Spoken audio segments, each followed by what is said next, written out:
त्या लाडक्या बहिणीला पण खोटी आश्वासनं दिली। लाडक्या बहिणीमुळे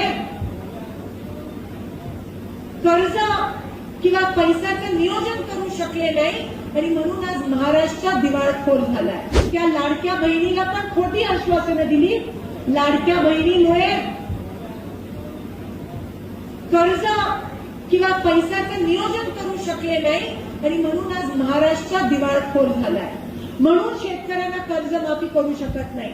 थोडं डोकं असतं तर याचं नियोजन केलं असतं आणि शेतकऱ्यांची पण कर्जमाफी झाली असती आणि सरसकट सगळ्या बहिणींना लाडक्या बहिणीचा लाभ योजनेचा त्या ठिकाणी मिळाला असता। आज पीएम किसानच्या माध्यमातून शेतकऱ्यांना फक्त 2000 रुपये 3 महिन्यांना मिळतात। वर्षभरात फक्त 6000 रुपयाचं बिल पीएम किसानच्या माध्यमातून शेतकऱ्याला मिळतं।